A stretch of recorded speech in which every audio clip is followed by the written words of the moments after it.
सिंध में वजूद विञाईंदड़ वणनि जी लिस्ट हूअं त काफ़ी वॾी आहे, पर जेतिरो तेज़ी सां गुज़िरियल कुझु ई सालनि अंदरि लयार जे वण वजूद विञायो आहे, ओतिरो शायदि ई कंहिं ॿिए वण विञायो हुजे। ऐं लेसोड़ी जे नस्ल सां तालुक़ु रखंदड़ पर लेसोड़ी खां कुझु ही नंढो वण वाज़े रहे त लेसोड़ी वारी गेदोड़ी खां कुझु नंढी हूंदी आहे।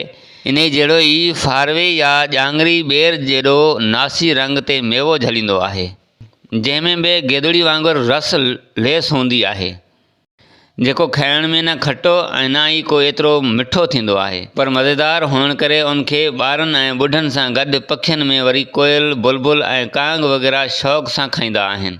कुदरत भली खणी हिन जो क़द गेदोड़ी ऐं लेसोड़ी खां नंढो कयो आहे, पर लयार खे हिकमत जे लिहाज़ खां अॻिते रखी नंढे क़द जी कसर कढे छॾी आहे।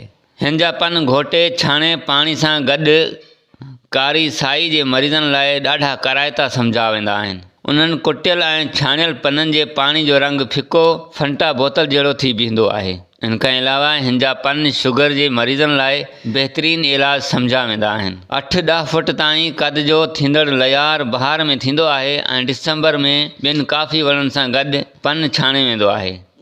हीउ ॿिज ज़रिए बि थींदो आहे त कलम ज़रिए बि लॻाइबो आहे। हिन जी काठी मज़बूत पर हल्की थींदी आहे ऐं इन मां बि गेदोड़ी जी काठी वांगुरु मांधाणियूं ऐं पांझारियूं ठाहियूं वेंदियूं आहिनि। इन खां अलावा हालात ओड़े ॿियनि हंधनि ते हिन मां बहण ऐं गेदोड़ी जी काठी वांगुरु ॿारनि जा मुख़्तलिफ़ क़िस्मनि जा रांदीका बि ठाहिया वेंदा आहिनि। इन खां अलावा हिन जूं काठियूं घरनि जी अॾावत तोड़े लोढ़े ॾियण ऐं ॿारण में बि कमु अचनि थियूं।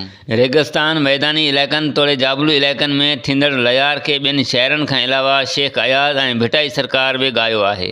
किताब राजघाट ते चंड में शेख अयाज़ जी वाई आहे त आयो सिज मथां कंहिं शोले जियां पेरनि लाल फलूकणा लाल लयारनि खां, या पोइ मोहम्मद यूसुफ पारां ताजिल बेवस जो ॻायल मास्टर पीस कलाम, जिते लयार पेरूं पटनि ते पचनि था।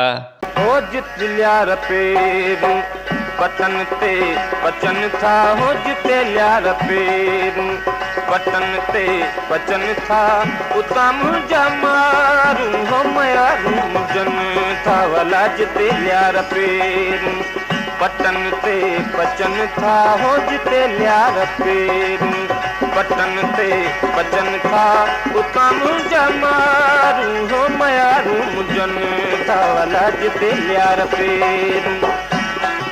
अफ़सोस जो सोणो मक़ामी ऐं लोक ॾाहप जे हवाले सां तोड़े भिटाई साहब जो ॻायल ही वण हाणे त ॾिसण खां बि महांगो थी वियो आहे ऐं इन खे ॾिसण लाइ बि पुछाऊं कंदे पंधु करणा था पवनि। ॿियो कुझु न त असांजा मुतलका इदारा हिन ॻाल्हि जो ई खणी ख़्यालु कंदे लयार खे बचाइण ऐं वधाइण लाइ कोशिशूं कनि ऐं एतिरो ई खणी बचाइनि जो सुभाणे भिटाई खे पढ़ंदड़नि ऐं पढ़ाईंदड़नि खे त लयार ॾिसण लाइ मिली सघे।